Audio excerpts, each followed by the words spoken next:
காதல் கைகூடக்கூடிய அமைப்பு. ஒரு காதலன் காதலி கிடைப்பாங்களா, காதலிச்சு தான் கல்யாணம் பண்ணணுன்ற முடிவுகளில் இருக்கக்கூடியவர்களுக்கு அதற்கான ஒரு ஆரம்ப அறிமுக அமைப்புகள் கூட இந்த மாசமே நிச்சயமாக இருக்கும். கடன் தொல்லைகள் விலகும், அதிர்ஷ்ட வாய்ப்புகள் கிடைக்கும். என்னென்னலாம் இப்போ கிடைக்கலன்னு நினச்சிக்கிட்டு இருந்தீங்களோ அந்த அதிர்ஷ்ட வாய்ப்புகள்லாம் வயதிற்கு ஏற்றாற் போல கிடைக்கும். 15ஆம் தேதிக்கு பிறகு செவ்வாய் வந்து உட்கார்றது பிள்ளைகளால் கொஞ்சம் மன கஷ்டத்தை கொடுக்கும் அப்படிங்கிறத ஒரு இது சாதகமாக இருக்கும்போது அதுக்கான நெகட்டிவ் அமைப்புகளும் சொல்லணும் இல்லையா. தெறிக்கவிடும் காரம் நிறம் சுவையை தருகிறது. ஆச்சி மிளகாய் தூள் தெறிக்கவிடும் காரம் நிறம் சுவை. குமுதம் நேயர்கள் அனைவருக்கும் இனிய நல்வாழ்த்துக்கள். எல்லோரும் நன்றாக இருப்பீர்கள். இப்பொழுது 2025 செப்டம்பர் மாதம் மேஷம் முதல் மீனம் வரையிலான 12 ராசிக்காரர்களுக்கு எப்படிப்பட்ட சாதக பாதகங்களை தரும் அப்படிங்கிறத இப்போது விரிவாக பார்க்கலாம். முதல்ல மேஷம். மேஷராசிக்காரர்களுக்கு நல்ல முன்னேற்றமான அமைப்புகள் இப்போது இருக்குதுங்க. அதுலேயும் குறிப்பாக சொல்லப்போனால் மாதத்தின் பிற்பகுதியான 15ஆம் தேதியிலிருந்து அட்டகாசமான மாதமாக இந்த மாதம் இருக்குது. அது என்னங்கய்யா, முதல்ல 15 நாட்களுக்கு ஒரு மாதிரியாக இருக்கும், பின்னாடி 15 நாட்களுக்கு ஒரு மாதிரியாக இருக்கும்னு சொல்கிறீங்களே, அதில் என்ன ஒரு உட்கருத்து இருக்குது அப்படின்னு பார்த்தீங்கன்னு சொன்னால், 15ஆம் தேதிக்கு பிறகு உங்களுடைய ராசிநாதனாகிய செவ்வாய் 7ஆம் இடத்தில் சுக்கிரனுடைய வீட்டில் உட்காந்து குருவின் பார்வையில் இருக்கிறார்.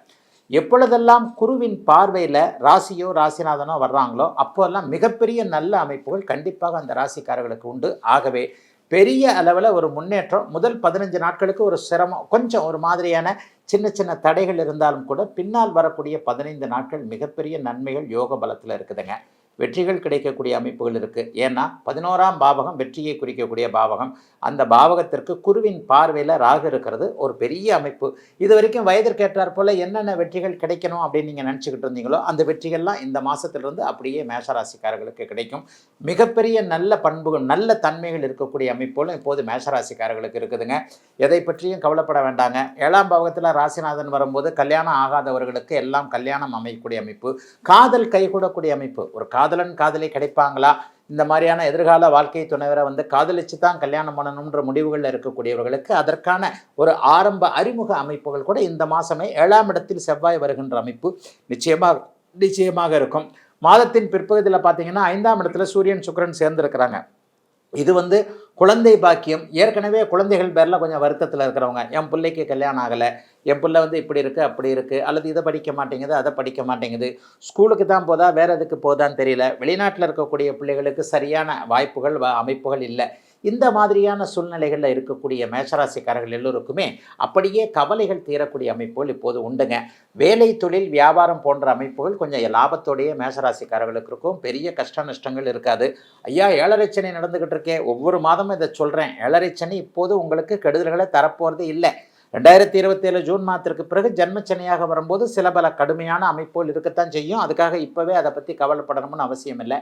ஆக எல்லா நிலைமைகள்லையும் மேஷராசிக்காரர்களுக்கு வயதிற்கு ஏற்றாற் போல முன்னேற்றங்கள் இருக்கக்கூடிய அமைப்புகள் தாங்க இந்த செப்டம்பர் மாதம் அதிகமாக இருக்கிறது. 5 குடையவர் அங்கேயே ஆட்சியாக இருப்பது, 9 குடையவர் அங்கேயே 9ஆம் பாவகத்தை பார்ப்பது, தொட்டது துலங்கக்கூடிய நினைத்தது நடக்கக்கூடிய மேஷராசிக்காரர்களுடைய வயதிற்கு ஏற்றாற் போல முன்னேற்றங்கள் இருக்கக்கூடிய நல்ல மாசங்க இந்த மாதம். ரிஷபராசிக்காரர்களுக்கு ஆரம்பத்தில் 3ஆம் இடத்தில் இருக்கக்கூடிய சுக்கிரன் அதற்கு பிறகு 4ஆம் இடத்திற்கு வருகிறார். இதுவும் ஒரு முன்னேற்றமான ஒரு அமைப்பு தான்.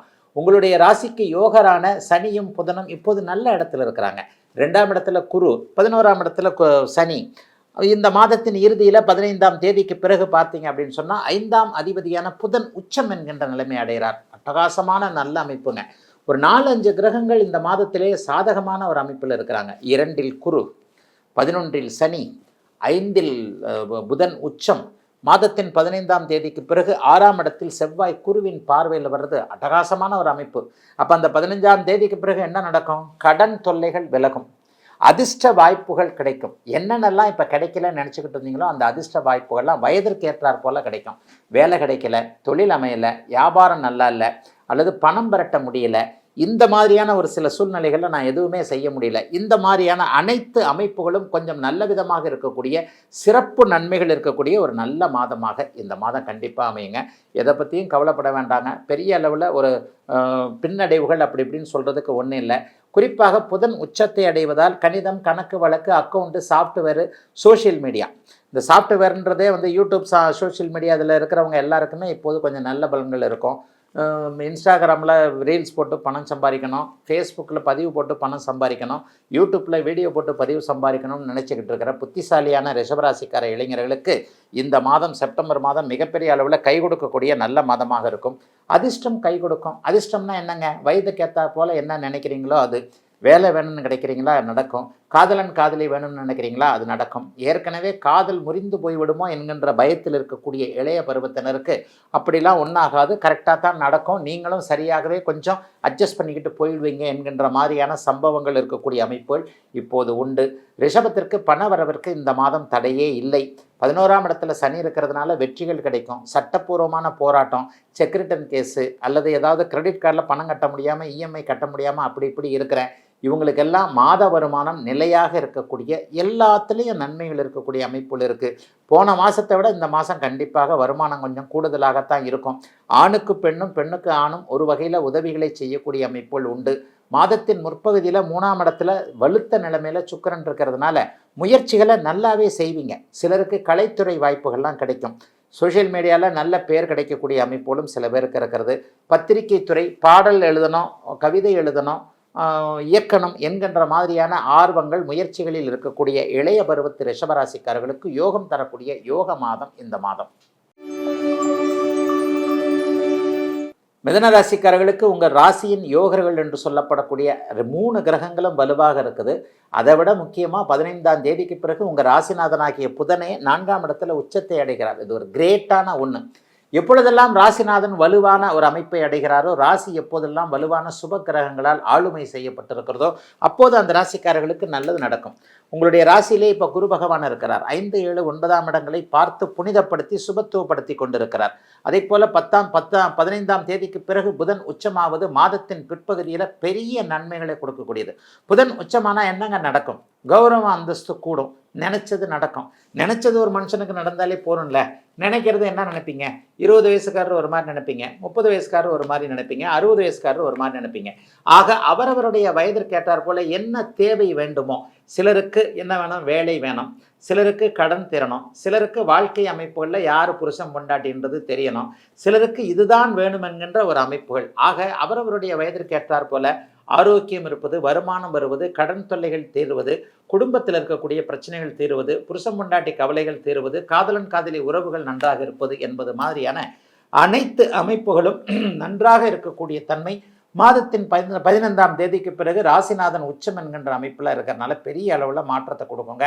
நண்பர்கள் கை கொடுக்கக்கூடிய மாதமாக இந்த மாதம் இருக்குங்க. வெளிநாடு வெளிமாநிலம் போன்ற தூர இடங்களில் இருக்கக்கூடியவர்களுக்கு இருக்கின்ற இடங்களிலேயே நல்லவைகள் நடக்கக்கூடிய அமைப்புகளும் இப்போது உண்டுங்க. பொதுவாகவே மிதுன ராசிக்காரர்களுக்கு பெரிய சோதனைகள் இப்போது கண்டிப்பாக இல்லை அப்படிங்கிறதாங்க உண்மை. ஏன்னா ராசி நல்லா இருக்குது, ராசிநாதன் வலுவாக இருக்கிறாரு, புதனும் சனியும் ஒருவருக்கொருவர் பார்த்து கொண்டிருக்கின்ற அமைப்புகள் நல்லா இருக்குது. குறிப்பாக சொல்லப்போனால் பெண்களின் மூலமான நன்மைகள் இப்போது மிதுன ராசிக்காரர்களுக்கு உண்டு.